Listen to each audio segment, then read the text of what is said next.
नमस्कार मंडळी, आईच्या पाहुणचारमध्ये मी आपलं स्वागत करते. मंडळी, लवकरच येणाऱ्या वटपौर्णिमा, आषाढी एकादशी सारख्या उपवासाला चालणाऱ्या 2 रेसिपी पाहणार आहोत. आज आपण उपवासाला चालणाऱ्या, नाश्त्यासाठी तसेच दुपारच्या चहाच्या वेळेस आवडीने खाता येणाऱ्या पौष्टिक 2 रेसिपी कशा करायच्या ते पाहणार आहोत. या दोन्ही रेसिपी स्टार्टर किंवा स्नॅक्स या प्रकारात मोडतात. प्रथम आपण रताळ्याचे चटपटीत कापक किंवा चिप्स कसे करायचे ते पाहू.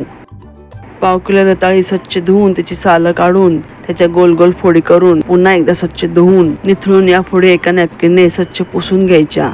मंडळी, रताळ्यामध्ये भरपूर फायबर असल्याने पोट बराच काळ भरलेले राहते. त्यामुळे भूक नियंत्रणात राहून तसेच पाचन क्रिया सुधारून वजन कमी होण्यास मदत होते.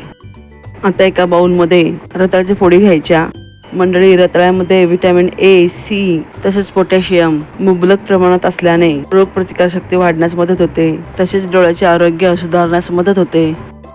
आता रताळ्यामध्ये घालण्यासाठी चटपटीत मसाला करू. एका डिशमध्ये भाजलेली जिरे पावडर, चवीनुसार तिखट, मीठ, आमचूर पावडर घालून हा मसाला छान मिक्स करून घ्यायचा.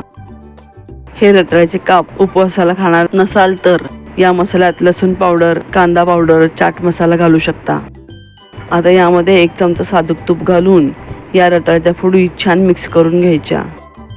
आता एअर फ्रायर 180 डिग्रीवर 7 ते 10 मिनिट प्रीहीट करून घ्यायचे. आता या रताळ्याच्या फोडींना छानपैकी तूप आणि मसाला लागला आहे. आता या फोडी एअर फ्रायरच्या भांड्यामध्ये घालून त्या व्यवस्थित पसरून 180 डिग्रीवर 10 मिनिट भाजण्यास ठेवाव्या. एअर फ्रायरचा वापर करणार नसाल तर रताळ्याच्या फोडी आधी तळून घ्यायच्या आणि नंतर मग हा मसाला वरून भुरभुरायचा. 10 मिनिटांनंतर ही रताळी बाहेर काढून छान मिक्स करून पुन्हा 5 मिनिट भाजण्यास ठेवावे. अजून एका पद्धतीने ही काप करू शकतो. रताळे उकडून त्याच्या फोडी करून घ्यायच्या. तयार मसाल्यात वरीचे पीठ घालून त्यात उकडलेल्या रताळ्याच्या फोडी छान गळवून घ्यायच्या. या फोडी थोडेसे तेलावर किंवा तुपावर तव्यावर घालून भाजून किंवा एअर फ्रायरवर भाजून घेऊ शकता. मंडळी, येणाऱ्या वटपौर्णिमा किंवा आषाढी एकादशीसाठी उपवासाला चालणारे गरमागरम एअर फ्रायर मधील रताळ्याचे काप किंवा चिप्स तयार आहेत.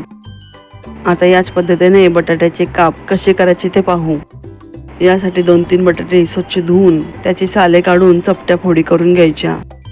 एका डिशमध्ये भाजलेली जिरे पावडर, आमचूर पावडर, तिखट, मीठ घालून हा मसाला छान मिक्स करून घ्यायचा.